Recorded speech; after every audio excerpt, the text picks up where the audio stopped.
The Millennium, a prophetic forecast by Johanna Brandt. Chapter 11.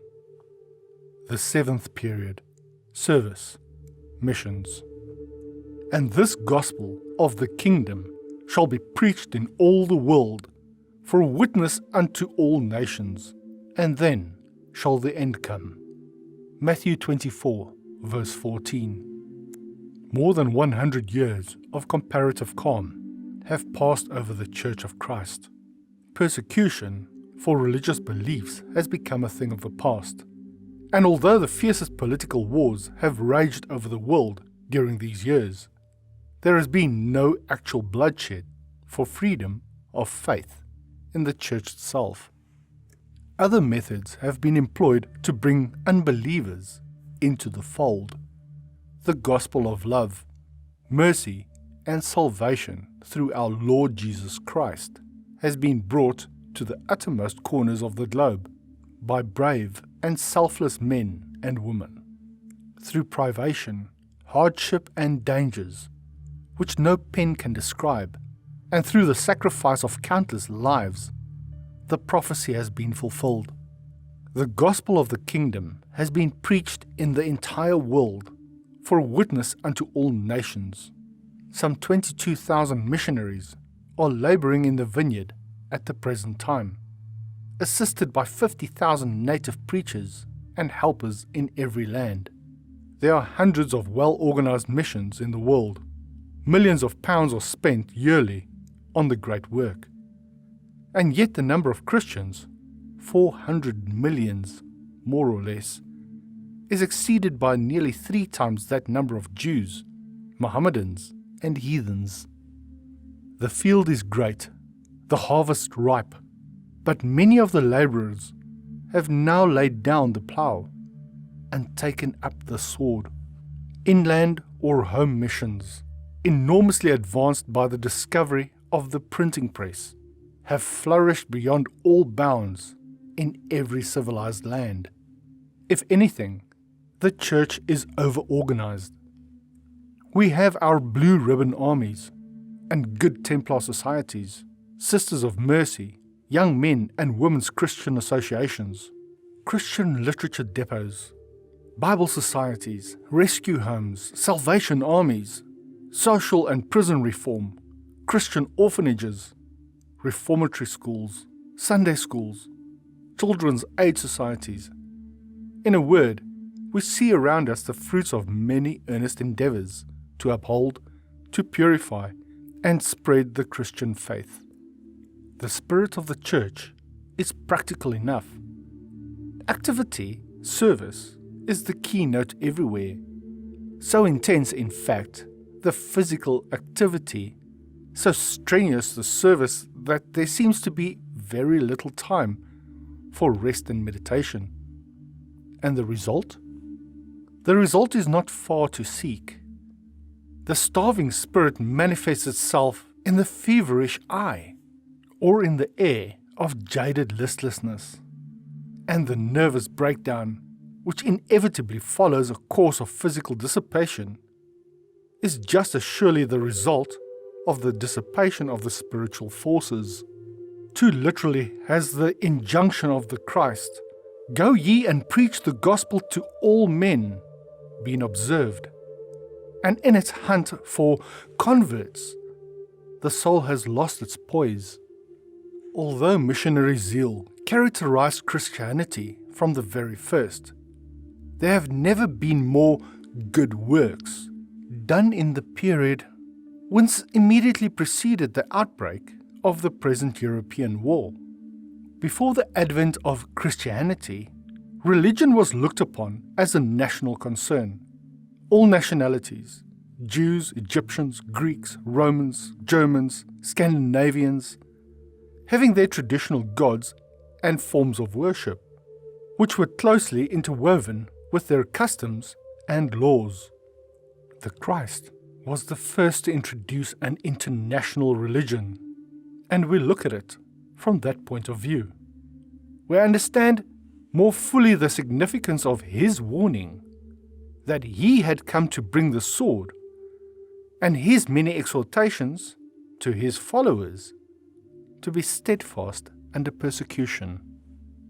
With prophetic instinct, he could foretell that the religion brought by him would excite the bitterest hostility, and at the same time, he knew that in time to come, his firm injunctions to his followers to preach the gospel to all men would be carried out too zealously and be the cause of unspeakable horrors in his church. It was his intention that Christianity should belong to no one nation exclusively, and he knew that, as materialism increased, the deeply mystic significance underlying his exhortations would be lost sight of, and that violence would be used in the spread of Christianity. How literally these prophecies of the gentle master have been fulfilled during the past 2,000 years.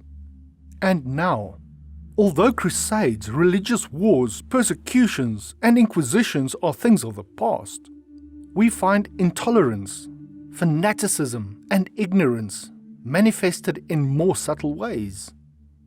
Idealists and reformers who do not conform exactly to the rules laid down by orthodox beliefs are subject to many refined methods of torture and crucifixion by their fellows. They endure misrepresentation, misunderstandings, and ostracism in carrying out their idea of service, which is often marked by the far larger and grander standpoint of the Master, the mystic standpoint of all true service, which knows no restrictions of dogmas or creeds. We find these persecuted idealists everywhere, leavening their surroundings with the fragrance and power of their wider vision. All service ranks the same with God. There is no last or first. The 7 periods reviewed. The most superficial examination of the foregoing historical facts cannot fail to impress the reader with the absolute want of harmony between the epochs of Christianity, as we have divided and arranged them for the sake of convenience. It was pure mysticism that carried the early Christians through the first period of martyrdom.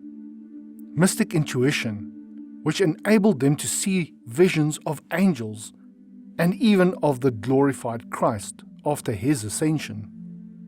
It was knowledge, not faith in the generally accepted sense of the word, but divine knowledge. The early Christians saw and heard and felt directly through the mystic senses that which faith presupposes, or had gathered indirectly through the experience and testimony of others. Like all knowledge, this divine knowledge could not be taken from them. Not all the combined forces of evil on earth or in hell could deprive them of it. It was the result of personal living contact with the unknown, the unseen, as we are wont to call the things of that sphere, which cannot be reached through the physical senses. That their mystic intuitions were not dependent on the development of intellect, we know from the fact that most of the early Christians were simple, uneducated folk. The hewers of wood, the drawers of water, the fishermen and carpenters of their day. The man of learning, like St. Paul, was the exception, and when he combined the mystic powers with highly cultivated reasoning faculties, there was practically no limit to his mental and spiritual possibilities. But even he was powerless in the end under the might of the oppressor. Poverty, contempt, and persecution undoubtedly steal the moral attributes. But if, on the other hand, they succeed in breaking down the physical powers of resistance, human development must necessarily be checked in its first growth. Death by violence cut short the labors of the early Christians before the Church of Christ was well established on earth, and all their spiritual powers could not have saved it from complete destruction if a miracle had not taken place at that time. To be effective in this world of materialism, mysticism must be supported by material advantages, and these we find to excess in the second period, through the conversion to the Christian faith of Constantine the Great. Mere splendor and luxury in an exaggerated degree have a paralyzing effect on the attributes of the soul. This atmosphere, almost more than any other, destroying the mystic powers and rendering man incapable of unselfish endeavor.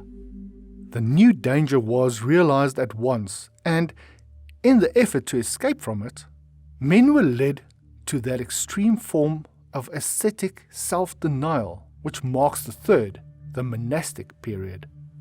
In this unnatural life of seclusion, privation, and unbroken contemplation, the men of weak intellect, the spiritually unbalanced, went under, while the sane and vigorous saved themselves by finding an outlet for their pent-up emotions in deeds of service, in physical activity. These two periods caused the fourth, for growing temporal power and the increasing desire for conquest on the one hand, and the withdrawal on the other of the pure spiritual element, with its checking, saving influence, paved the way to scenes of bloodshed and violence. Material warfare was the means adopted to promote spiritual advancement by the followers of him who said, "Not by might, nor by power, but by my spirit." And it brought in its train the unspeakable horrors of inquisition and revolution, such as the world had never witnessed before. The complications steadily increased. The situation became more and more involved, for reason strove to overthrow faith, while faith, blind, unreasoning faith, destroyed the last vestige of mysticism in the Protestant Church. Faith, pure and simple, in a struggle against the new forms of idolatry, which had resulted from the Crusades, the worship of relics, the undue veneration of saints, the absolution of sins, etc., made warfare on all external ceremonies and signs and symbols, and consciously dethroned reason in the process. All forms of mysticism, every manifestation of communion with the unseen, all the claims and rights of intellect had to be stamped out from the Protestant Church.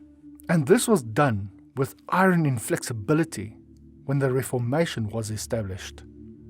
Small wonder then that service became cold and lifeless. The vitalizing influence of mysticism had effectually been removed, and blind faith produced highly estimable works of charity and goodness in the service of humanity, in which no trace was to be found of that mystic inspiration which had been introduced by the Christ himself. The vitalizing element was gone. Everything that could make religion attractive was destroyed. When we examine the periods one by one, we find them incomplete.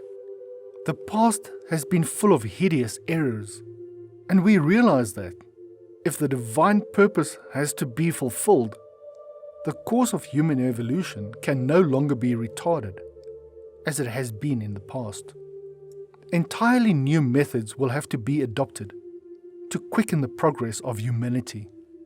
We have seen that faith alone cannot save us, that devotion and service miss their aim without the power of reason, that good works are barren and fail without the mystic motive, and that violence in spiritual matters is a crime.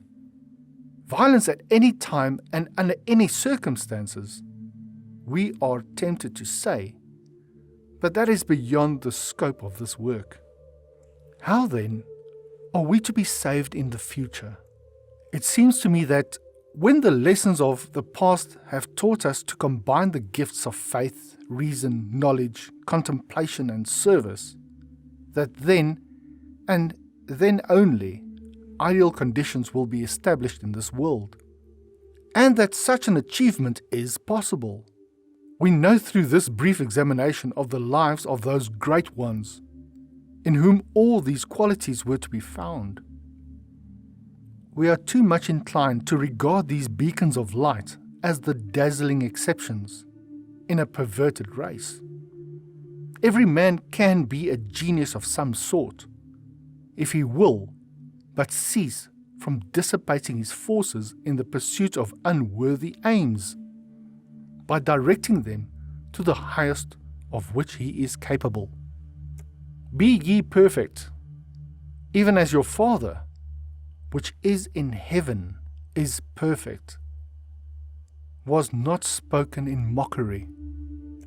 Seek ye first the kingdom of heaven, and all these things shall be added unto you, is no idle promise. Our goal should be perfection, our search for that heavenly kingdom which lies within ourselves. The road we travel should be that royal road of mysticism, which alone can bring us there.